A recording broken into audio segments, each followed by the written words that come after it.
Good morning, everyone. Happy Wednesday. It is now August 16th. Lisa, Lydia, Scott here with you this morning. Before we jump into we have lots to talk about in the weather. I say that almost every day, but for sure today. This time for sure. For sure, we have lots to talk about today.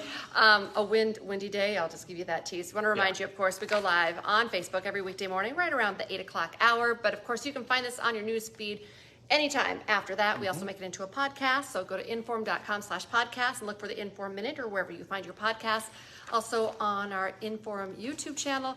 And I want to remind you, of course, every weekday morning, live from 5 to 7 in the morning for all of you early birds. Because I know some people are just waking up right now and catching us now, but we do this. Lucky ducks. Yeah, we do this at 5 a.m. as well. Join us then. Join us all the then. time. We would love that. So, all right, let's jump into weather right now because so much to talk about. I feel like wind is the big headline, but you have a lot to talk about. There are so many things to talk about. I felt like I didn't have my poop in a group until like 6 a.m. And then I actually felt like I was like, okay, now here we go. I can explain this thoroughly and efficiently.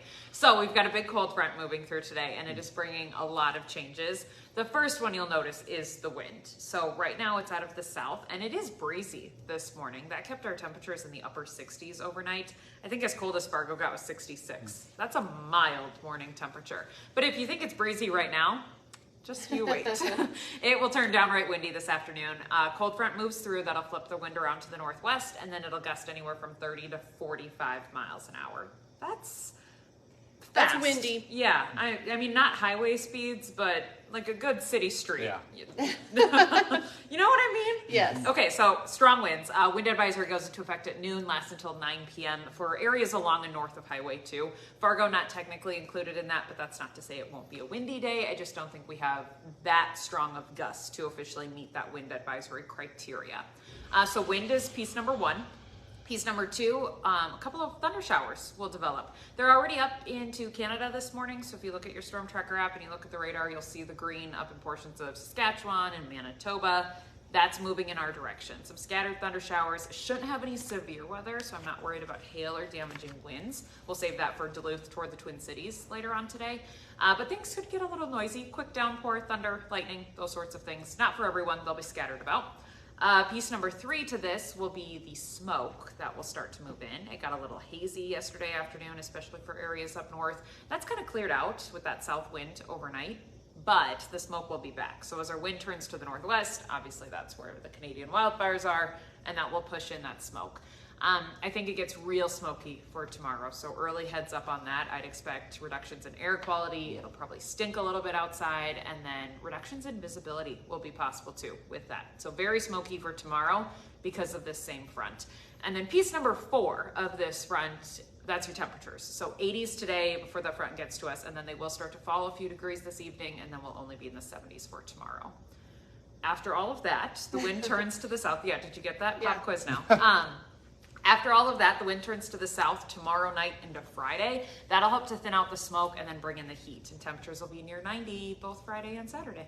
Okay, hot. Yeah, some real last summer-like heat. Yeah, summer's not dead yet. No, not even close. In fact, I still have 90s on Monday and Tuesday. Oh boy. So it's not even just this weekend. It's okay. A good little stretch here of some serious heat. So if you're headed back to school soon, you can hang on to at least a little piece of summer. We're going to talk about some of the schools that are starting today, but some of the bigger school districts next week. Yep. So this kind of last big late weekend. Last hurrah. A lot of pools are closing. Yeah. So take advantage of the heat. Back home, it's the Brown County Fair this weekend, and then school starts next week, and that's always kind of the last hoorah. So you have county fairs. I know we have Horace Bean Days this weekend. Sabin has their, I think it's Harvest Days it's called, so lots of fun events. Oh, and then Hot Valley Nights in Grand Forks. Perfect name for this weekend. Yeah, so all sorts of fun outdoor things. There is a chance of storms on Sunday afternoon, but we'll see when we get there. Okay, sounds good. Okay, thanks guys. Cool. Thank you, Lydia. All right, before we dive into the headlines, Lisa, I wrote Tuesday on the headline. It's Wednesday, so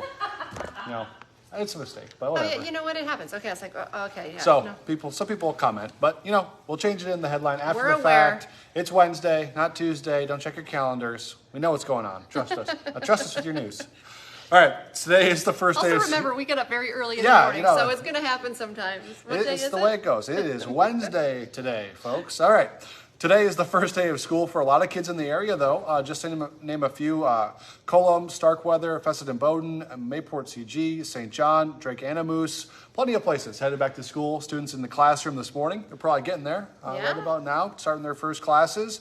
But starting today, we're going to have back to school forecast as well coming up from Lydia, and that's going to continue for several weeks. So the back to school barrage has begun. Yeah, because I know my kids are in the West Fargo School District. Next Thursday, I believe it's like the 24th-ish, Moorhead next week. So yeah, every day we're, thank goodness. Lydia put the post out asking people what day, and she's just almost been overwhelmed with everyone being like, this is our first day, so we love that. Thank you so much. If we missed your schools, let us know. We'd love to talk about you and your classes starting, so. The end of summer for some, but not everyone. So this is a big story as well, as we're preparing for the start of school in Moorhead. Moorhead area schools, like I mentioned, start next week. But ahead of the start of the school year, they say they have solved a major problem that everyone was nervous about there. We're dealing with this in the West Fargo School District too, a lack of bus drivers. So they're having to cut routes. Well, it was announced earlier this month that 5 high school bus routes in Moorhead were going to have to stop because of a driver shortage. That would have left about 120 students without a ride to school.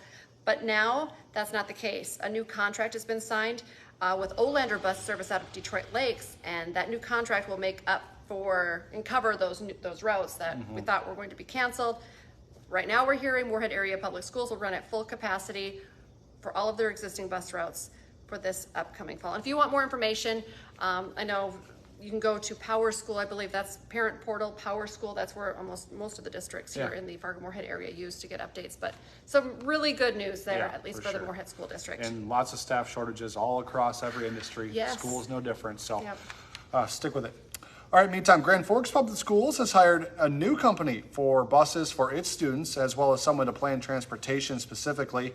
The company the school used to use, which was White Lines LLC out of Ward, Minnesota, they might not have been carrying the proper insurance that they needed exactly. So this new contract is for buses with Fargo-based Valley Bus LLC, so a change up north as well.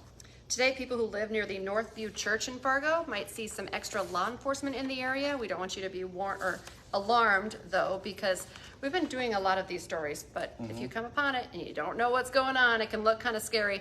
First responders, Fargo Police, and Fire, as well as the Cass County Sheriff's Office, they're all going to be doing some of that kind of active shooter training. It can look pretty intense, so if you're in that area, it's starting today, going through Friday, throughout the day, 8 a.m. to 6 p.m., you're going to hear loud noises, lots of yelling, officers probably running around with guns out. So, but it's a training exercise. Yeah, just be aware of that's going on.